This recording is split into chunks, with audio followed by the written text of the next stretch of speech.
it I thought it was it is weird, by the way, hanging out with a comedian.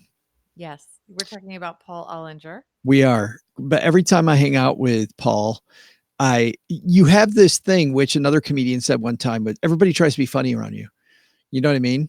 Everybody tries to be a Kinda little. to impress you with their wittiness. I don't know think if I'm I trying to. did that with Paul. I don't think I was funny on his we were both on his podcast called Crazy Money. We'll give Paul a plug here. It's an awesome podcast. Paul is funny. And in my episode, maybe my episode wasn't very good, but I was not funny. But I he was funny with Yeah. me. He was very entertaining.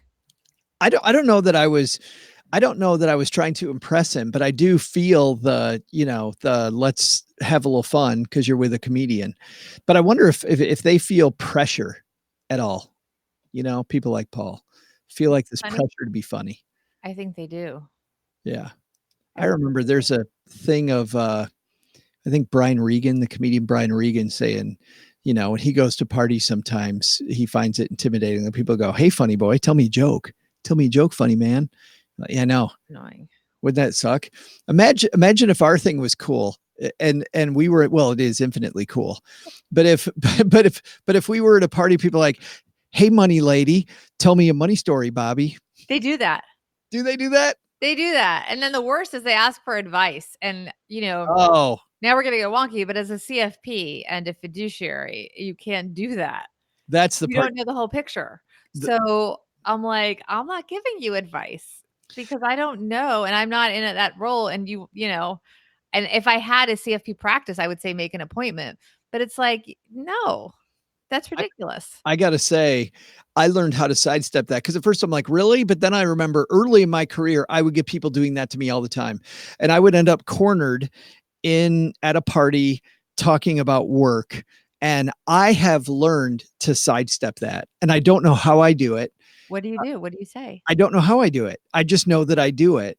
And actually, it was funny. At FinCon, our mutual friend, Jonathan Mendoza, said, "I'm just good at sidestepping any conversation anyway," which I didn't even realize that I do.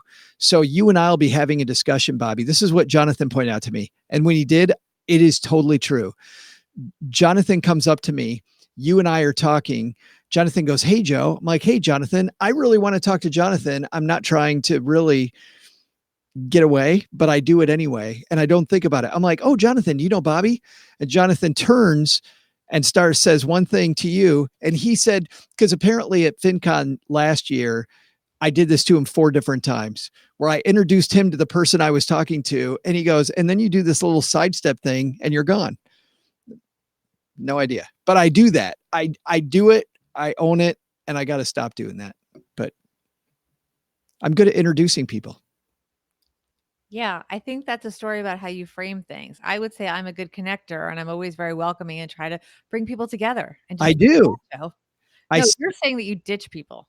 but I'm not trying to ditch people. I'm trying to, yes, that is essentially what I'm saying. I think you need to own it. And when he told me that, I was horrified. I'm like, I'm not trying to ditch anybody. I didn't know if you knew somebody. And then you guys started talking. I'm like, crap, I don't have anything to do with this conversation. So I'm out of there. I start a conversation I don't want to be involved in. Go talk to Kevin. That's right. Joined us. Joe, do you know Kevin? Yeah, exactly. Sidestep, gone. Yes. All right.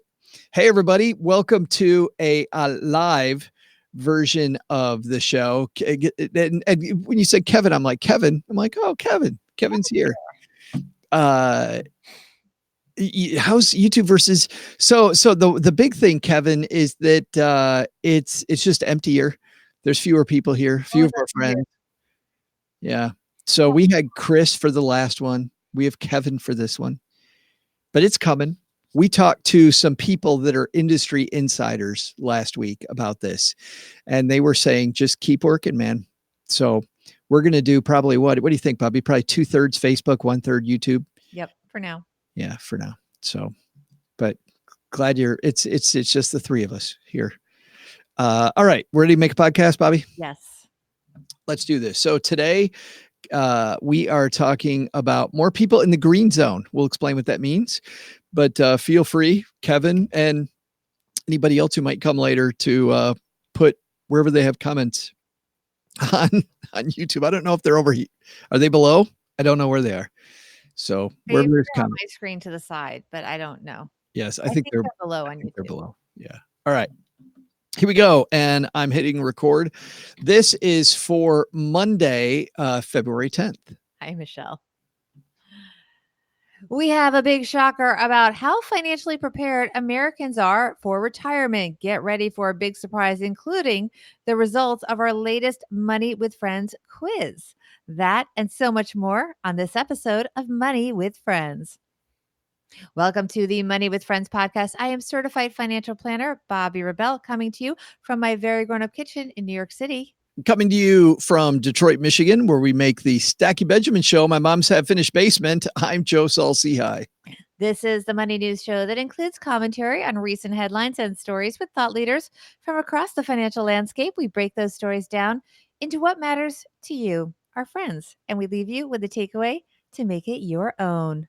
Thanks to Joust for supporting Money with Friends. By the way, Bobbi, I like that name, Joust.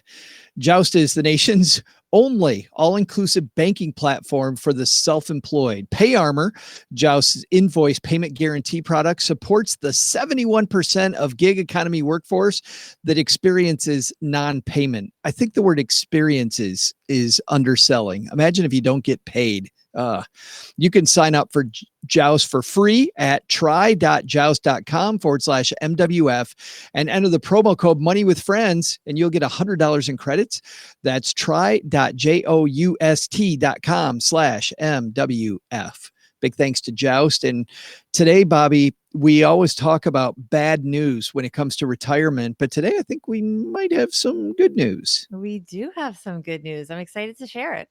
Yes, good news on YouTube where we're doing this live, but let's see which one of our friends is going to help us kick off today's show. All right, this piece comes to us from NAPA-Net. That's the National Association of Plan Advisors, the place where people that manage 401ks and other retirement plans, pension funds, where they hang out. So this is written by them and Ted Godbout. It says, more Americans move into retirement savings green zone. Americans saving for retirement have steadily improved their retirement readiness score over the last 15 years, but there's still work to be done. Fidelity Investments reveals in its biennial retirement savings assessment. According to the study, America's retirement score now stands at 83, meaning the typical household saving for retirement is on track to have about 83% of the income the firm estimates they will need to cover retirement costs, a significant improvement from 2006 when the readiness score was just 62. As a result, the overall retirement score has moved to the so-called green zone for the first time ever. Overall, 37% of households are on target in the dark green zone, up from 32% in 2018, meaning they're projected to be able to cover more than 95% of total estimated expenses, while 17% are in the green zone, meaning they can cover from 81 to 95% of their estimated expenses. Even with this improvement, the study reveals, however, that 28% of those surveyed remain in the red zone, meaning that they're projected to cover less than 65% of estimated expenses, and significant adjustments to their planned retirement lifestyle will be needed if they don't address the shortfall. Findings in the study are comprised of an analysis of the overall retirement readiness of American households based on data such as workplace and individual savings accounts, Social Security benefits, pension benefits, inheritances, home equity, and business ownership.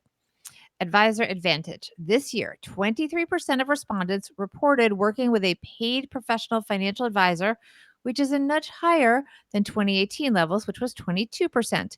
For those who do have an advisor, the median retirement score is 89, while for those who do not, the score is 81. Notably, even when controlling for income, advisor users still have a higher retirement score than those without one. For those making under $100,000, the retirement score increases from 80 to 87 with an advisor. For those making over $100,000, the score increases from 83 to 89. As to the generational differences, Millennials continue to show a commitment to saving at the same rate as Gen Xers, despite being farther from retirement age. In 2020, millennials have a retirement score of 82 and are in the green zone, as compared to Gen Xers who are in the yellow zone at 80. Oh my Wow. goodness, Joe. We're That looking in the mirror. We are Gen Xers. I know. I took this myself when I read this. I went into, you can go to fidelity.com and create my accounts on at Fidelity, but I know they have some pretty robust tools. I used to use them all the time when I was an advisor, use a lot of their tools. So I went in, I created a free account and I looked at this and played with a bunch of numbers to see like what the different zones were. And it was really cool. This is not a Fidelity commercial, but I will say that this was really cool to go in and see what zone you're in, and the projections and how long your money would last, I think it gives your retirement a little more meaning. We talked about on Saturday's show, we talked about how getting with the Secure Act, this monthly number gives it meaning. This idea Fidelity have of giving it dark green, light green, yellow, and red also gives it meaning. Yeah. I think this is really granular in a very good, relatable way. And I think I'm going to go and take this test because I would like to know. I'm hopeful. I know that I used to run the models when I was at Reuters. They had something in our retirement plan, and I would run it and look at that data to make sure that I was on track. But I think that more information in this case is always a good thing. Let's peel off both of these pieces because there's two different discussions here. I think the first thing is just more people being in the green zone than were in the green zone earlier in the decade of the last 15 years. What do you think the reason is? Is it the run up of the bull market? Is it the fact that 401ks have been around longer and kind of everybody has a 401k and few people have pensions, and so people are taking more responsibility? Why do you think that so many more people are doing so much better? I think that there's more information out there. I think that because millennials in particular, so millennials are basically doing better for their age than we are. Yeah. They're much more financially aware because they've had to deal with a whole different set of financial matters. I mean, they witnessed 2008. They have participated in the student loan crisis, many of them, and they're seeing how much Gen Xers, how many mistakes, frankly, we've made. And we shopped a lot in our teens and 20s. We did a lot of spending and we had this big economic boom and bust. And they saw that. They saw what happened with credit cards. They saw what happened with housing. And they're a little scared.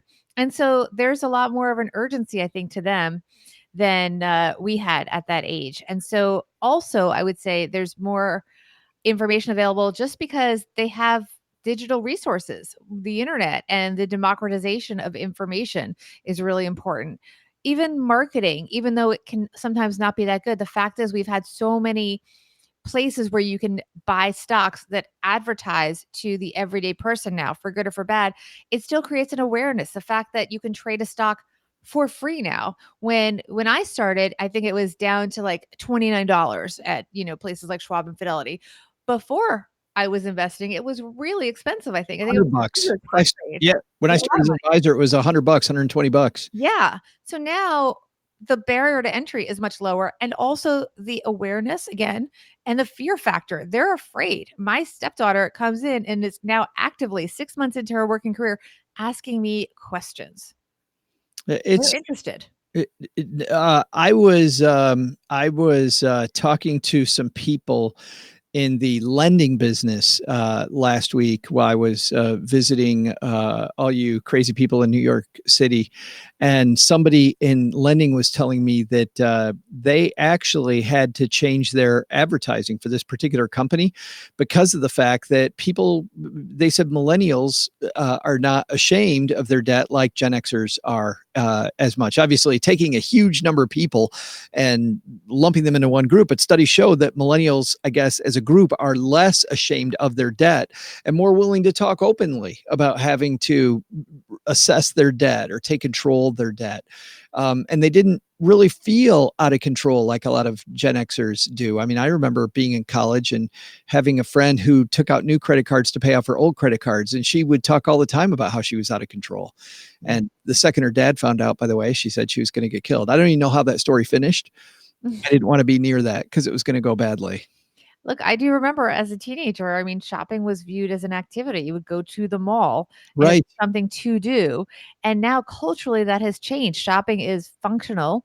It's, you're buying something because you need it in many cases. That's not to say there's not a lot of discretionary spending that goes on, but culturally, the mindset I do think has changed. And I think that they've learned from our mistakes, a lot of millennials. They're just a lot more financially savvy because they've been hit with so much more. We sort of lived in this la la land for a long time. The second piece, speaking of La La Land, where I think a lot of people are in La La Land, Bobby, is this advisor piece. So many times I see in online communities, people go, well, I wouldn't pay an advisor because of blah, blah, blah, blah, blah, blah, blah, blah, blah. And you know what? Having somebody in your corner who you care emotionally about your goals. They don't care emotionally about your goals. They just know the path. They are somebody else who's smart in a different way than you are, who maybe is looking at your Achilles heel and helping you solve those issues. This hammers on the head that the expense for a bunch of people is totally worth it. Yeah. It's totally worth it to have somebody, and you don't have to pay them a ton of money. I don't know. I get so angry when I see online people encouraging people, no, don't hire advisors. So you think not having smart people in your corner is a bad idea? You think having smart people in your corner is a bad idea? Yeah. Like, it's ridiculous. Well, It's absolutely ridiculous. The other thing, so you know how you don't want to disappoint your nutrition coach, right? Right. We've talked about this. Joe's on a very healthy diet, and he thinks about his diet coach before he makes a mistake. So I have the same thing. I have a financial advisor, and I've been tempted, for example, if I want to pay for something and I want to take some money out of an investment account. And just the idea that I have to tell, I'm not going to out her name, but that I would have to like actively do something. I'd have That's to tell her. fantastic. And it would be I just don't wanna disappoint her that I'm not managing my money well. So it's like a thing, and the few times that I have, sold a stock or something over the years to pay for something, usually rather than go into debt or something like that. But I've always felt like I have to, like, make my case. Like, this is why I'm going to be spending this amount of money. We're gonna be renovating the kitchen, whatever it is. I Yeah. have to sort of work through the courage to basically, you know you're not asking for your own money, but you're have to say out loud that you are going at this investment account, and it's a check. It's a check and balance that you don't just go reach into the candy jar, having a human that you have to talk to about it. I Just like if you break your diet and you're accountable to somebody.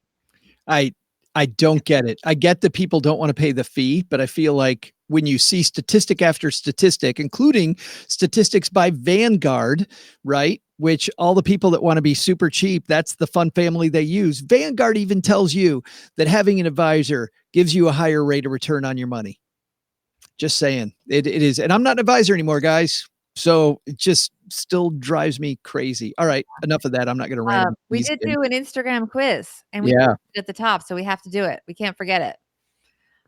So we asked our Instagram audience, which is at Money Friends Pod, if you want to participate next time, what percentage of Americans have retirement savings on track to cover 95% of their expenses? And for those of you who are listening closely, the answer was near this top of the article. It was 30. Where is it? I'm saying that, but then I can't find it. Oh, that was where we said they're projected to cover 37% of households are on target to be able to cover 95%. And that was up, by the way, from 32. So what do you think? How did our audience do, Joe? I would guess that most people would guess that they weren't doing as good as that. Because usually what we hear in the news is that people aren't doing as good as this piece says that people are. Yeah, you're exactly right. People did not have faith. The most popular answer by far was 18%, when we know from what I just read, it was 37%. And in fact, 37% came in third. Wow. And in fact, the choices were 37%, 50%, and 18% and 5%. 18% came in first, 5% came in second. So that's really pessimistic, guys. and then 37% came in just behind that. And then I put in one number that was higher just to see if people would go for that and have more confidence in our fellow Americans. And 50% literally got one vote. So, I mean, nobody was really, yeah. But maybe that's a good thing in some ways, because and maybe that's a reason why people are doing better is we keep hearing over and over and over, even in, the biggest major media sources, that everybody's behind on retirement, right? I Yeah. mean, if there's one thing that everybody I think knows is that we're behind. As a group, we're behind. That is new to nobody. You could be under a log and you still know that the average person's behind. So maybe that's a reason why people are doing better. I mean, And to be clear, 37% is not exactly great. no. Right. I mean, the vast majority are not on track. So it's not like that's a good number. It's just that we thought it was worse. People thought it was even worse. And I am happy it's getting better. We're on a good trajectory. This is funny. ML says, "Why save when you can make $4 million off of $10,000 YOLOing into Tesla?" Well, kind of. I don't know. What's that? Don't fight the. It's not don't fight the flow. Or don't so fight great. the crowd. I don't need a plan. I don't I know. just am going to throw it at Elon Musk, and that's my plan. Yeah. Put my heels together 3 times and say, "There's no place like Tesla," and that'll do it. That's my retirement plan. It's magic. What could possibly go wrong, Bobby? I'll tell you what could go right for people. You can hang out with us while we make the show, like ML and Bill and Kevin and Michelle. Right now, we are on YouTube today. To join us at our YouTube channel, head to youtube.com/MWF. We're going to have more later, but URL? What's that? Is that our URL here? I think you just go to YouTube. Is it? No, actually, I take that back. That is not isn't that funny? Yeah. It's youtube.com. And then you have to put in Money with Friends. Right. Sorry, guys. Yes. Sorry. Very, We'll put a link also. You know what? We're going to put a link to our YouTube channel in our Instagram profile. Yes. We'll do that. And in just a second, we're going to have our takeaways for today's show. But before we get to that, a big part of financial independence for a lot of people and getting to that dark green zone, Bobby, that involves having a side hustle or starting your own business. I mean, more people today than ever are starting their own business, and there is nothing like the thrill of starting a business. And there's also nothing like the frustration of not getting paid when you, in good faith, work with somebody. Well, I know nothing about that. Yeah, when you start your business, take it seriously enough to work on it professionally. And that's where Joust comes in. Thanks to Joust for supporting Money with Friends. If you've ever thought about starting your own business, perhaps you wanted to begin a side passion project, but you weren't sure where to begin, ensuring a steady income is always going to be one of the first things you think of and could be the reason why you don't eventually take the leap. Joust is the nation's only all-inclusive banking platform for the self-employed. Business banking can feel complicated, but Joust makes it super easy. PayArmor, Joust invoice payment guarantee product supports the 71% of the gig economy workforce that experiences non-payment. You can sign up for Joust for free at tryjoust.com/MWF. See, Bobby, there's the /MWF right there. There it is. Try.joust.com/MWF. Enter promo code Money with Friends. You'll get $100 in credit. That's try.joust.com/MWF. Banking, taking your banking seriously. You and I were talking about banking just before we turned on today's show. Get your banking in order, kids. Yes. And get paid. Amen. All right, let's have the payoff on this show. What's your big takeaway, Bobby? I love that all the personal finance news is not all gloom and doom. Knowledge isn't just power, it is success. Something is working here, and hopefully the news will motivate all of us to do even better. That's fantastic. Do I need to have a takeaway, or can we just end on that? You can top that, Joe. Come on. I have faith in you. I don't know if I can top that, but you know what? Overall, guys, I'm not that interested in the green zone, the dark green zone, the light green zone, the yellow, the red. I'm interested in my own personal financial plan, and Fidelity's estimates I've used their tools, their fantastic tools, still isn't a comprehensive plan for my very specific retirement goal. So while this is good news, this is fantastic. It's not that hard to get it done yourself. And by the way, if you can't do it yourself, whether you're going to do the numbers or not, working with people who are in your corner that are smart, whether they're paid professionals or just smart people who aren't as emotional about your goal as you are, this story proves again, Bobbi, that is a great idea. Love it. Very well said. That's it. That Thank was you. awesome. I'm just trying to keep up. Mic Just drop. trying to keep up. All right. That's going to do it for today. Bobbi, how do people participate to help us make the show on Instagram? Our handle on both Instagram and Twitter is @MoneyFriendsPod. You can also learn more about the show and our amazing new cast of thought leaders by going to our website at moneywithfriendspodcast.com. Speaking of thought leaders, Bobbi's going to be back with Miss Broke Millennial herself, Erin Lowry, tomorrow. So she and Erin will see you. I'll see you later in the week with Liz Weston. Man, what a great week. Awesome week. It's fantastic. On behalf of Bobbi, I'm Joe. We'll see you back here at Money with Friends next time. Bye-bye. 20. I started to wrap it up, and then I'm like, oh my God, we haven't done the sponsor, the takeaway. It was good. Yes. Thanks, guys. We actually, this is the most people we've had at The one most, time yeah. hanging out with there, us. even though she's not typing. So, Yeah. oh my God. And Chris came back. So 1, 2, 3, 4, 5. Yes.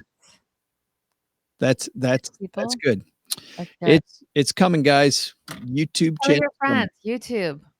YouTube. All right, guys. This is my last recording of the day. Thank goodness. Just going on a field trip. I am. We'll see everybody later. Bye-bye. I'll be here with Erin, guys. I will be here. I'll be on the Facebook one with Erin at 10:30 a.m. tomorrow. Yeah. If you are available to join us, it'll be Erin's first show. And we're going to be talking about pets. And we're going to be talking about, I forget what else. But we're doing the first story is about pets. I forget what the second story is about. It's going to be awesome. I'll be on Instagram. I'll be on a train, and if the Wi-Fi is working, Bobbi, I'll be in the crowd watching. See you later.